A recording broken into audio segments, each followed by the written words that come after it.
The question I'm sure that's on anyone's mind in developing a sequel for a game is, how can we make the game better? 99% of the time, the answer developers come up with is more guns, more monsters, and more boobs, which is fine by me. If I were placed in charge of developing Left 4 Dead 2, the first thing I'd do is include some zombie fornication. I'd want the boomer to vomit on his penis, and have all the hot zombie chicks come running and lick it clean. And it'd be a special kind of vomit, a kind that attracts only hot zombie chicks, and none of the ugly ones. And no male zombies. I mean, I don't want the smoker wrapping his tongue around it and dragging me away from the zombie chicks. So it's probably a good thing that I had nothing to do with Left 4 Dead 2's development. Luckily, Valve has placed the game in some very capable hands. They have asked the question, how do we go about improving Left 4 Dead, which was one of the best games last year, and they have come up with some terrific answers that go way beyond the usual more guns, more monsters, and more boobs. Well, there are certainly some of those as well.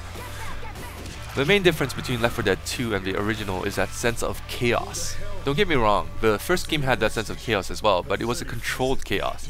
You could dig in your heels and stand your ground against this chaos. You had myriads of closets and rooms to hold yourself in, and walls and corners to lean against and protect yourself from blindside attacks. You could melee a horde of infected off you ad infinitum, though this has been modified later on, and use many choke points to set up traps with gas canisters and molotovs. Unless you had retarded teammates, you could pretty much shrug off the special infected's attacks. If boomer vomits on you, just back into a corner and have your teammates deal with the incoming horde while you melee off those few that get through. A smoker or hunter immobilizes you, just calmly wait for your teammates to rescue you. In fact, one of the most effective tactics in dealing with some of the special infected in the original is to let yourself be attacked. That way the smoker or hunter become easy targets. The only time when that chaos was a bit less controllable was when a tank attacked, especially on harder difficulties. In fact, how successfully you get through a campaign was oftentimes singularly determined by how successfully you dealt with tanks. The tank sequences seem almost out of place in the game for that reason, because for most of the game, you exploit cheap tactics to keep the chaos in check, but whenever a tank appears, you'd be running haphazardly for your lives. Left 4 Dead 2 makes it difficult for players to rely on these cheap tactics. First off, the maps in general are far more open and less linear. Because you have to traverse large open areas, you won't often find walls or corners to lean against, or rooms and closets to hide in, though there are immovable objects that do provide some shelter against blindside attacks. The non-linearity of the maps doesn't just provide you another route to get from point A to point B. There are distinct advantages and disadvantages in taking different routes. For example, one route may be safer while the other will have lots of items you can pick up. But more than just the open areas and non-linear maps, the game does a great job of keeping you moving. The obvious way in which it accomplishes this is in varying the crescendo events. In the original, these crescendo events occurred in confined spaces, with plenty of closets and walls providing protection, and all the crescendo events were pretty much the same.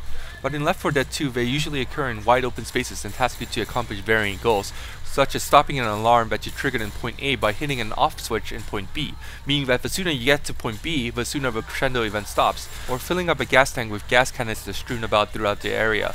There are some really hectic and fun as hell set pieces. One has you running on roller coaster tracks, another cautiously wading through a witch-infested swamp, another surviving an onslaught in the midst of a torrential downpour. It's almost never safe to remain in one spot. For one thing, the new special infected, in particular the spitter, do a good job of ensuring that the closet you huddle inside or the immovable object you're leaning against are taken out of the formula.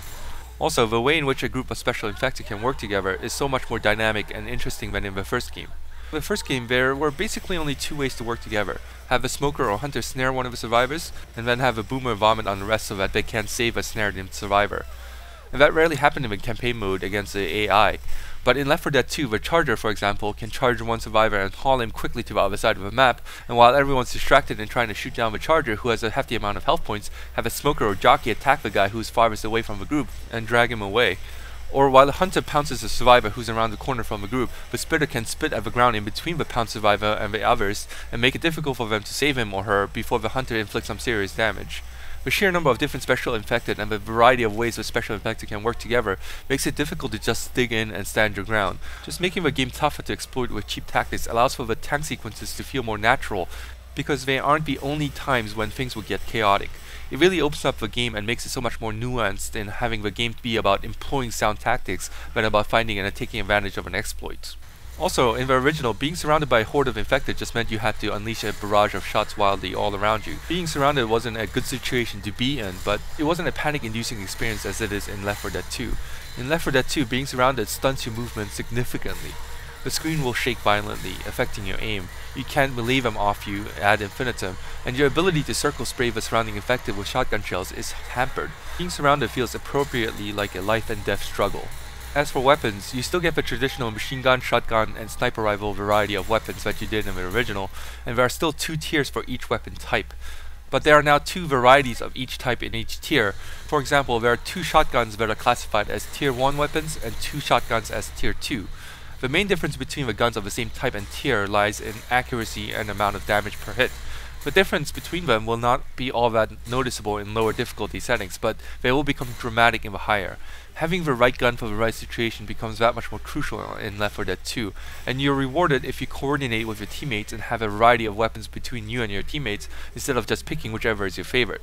Furthermore, ammo seems to be in low supply in Left 4 Dead 2. In the original, I rarely, if ever, ran out of ammo, because there'd be ammo generously available throughout the map. But in Left 4 Dead 2, not only is the amount of ammo you can carry fewer, but there seems to be many guns strewn about but not much ammo, meaning that you are often left with a choice. Keep the gun you're using and risk running out of ammo eventually, or pick from whichever guns the game makes available to you at certain points, which would give you a full supply of ammo but may mean you're stuck with a weapon type you're not comfortable with, or a lower tier weapon than what you were carrying earlier. And there are many of these little choices you have to make regarding what weapons or equipment to carry around. Melee or pistols, medkit or defibrillator, adrenaline injector or pain pills. It may not be much, but it does add a small measure of complexity to the game. Being given the option to use melee weapons, well, it doesn't add to the tactical element of the game as much, but they are a blast to use, though I wish the melee weapons were more varied functionally as they are visually. And the new explosive type grenade, the Bile Bomb, is just great. It's not only great for distracting a horde, but it also causes a horde to attack wherever the Bile Bomb lands, meaning if you throw it at a tank, the horde will attack the tank. Other additions to the sequel include mobile witches, uncommon commons, which are unique common infected that have some minor but interesting abilities, new ammo types, more involved banter between the survivors, campaign that follows directly the conclusions of previous campaign, which gives the game a story somewhat, even more amounts of blood and gore, improved monster noises for all the different infected, and a wonderfully unique Louisiana backdrop, which makes the office, warehouse, hospital settings of the original seem extremely drab in comparison. My review is mostly on the basic mechanics of the game, but I will quickly touch on the different modes. Suffice to say, Versus mode makes the campaign mode even more enjoyable because, well, AI hasn't advanced enough to compare favorably to human opponents. Going up against a well-organized and tactically sound infected team makes the game that much more exciting and chaotic. There's also realism mode that's supposedly geared towards those that play the game with the same group a lot, meaning that the mode stresses teamwork and communication. For example, the game won't alert players of items by highlighting them from afar, and rescue clauses are removed, meaning at least one teammate should probably carry around a defibrillator and revive dead teammates. And body shots don't do as much damage as headshots. Another new mode is Scavenge mode, and it's like Versus mode except with a heightened sense of competition.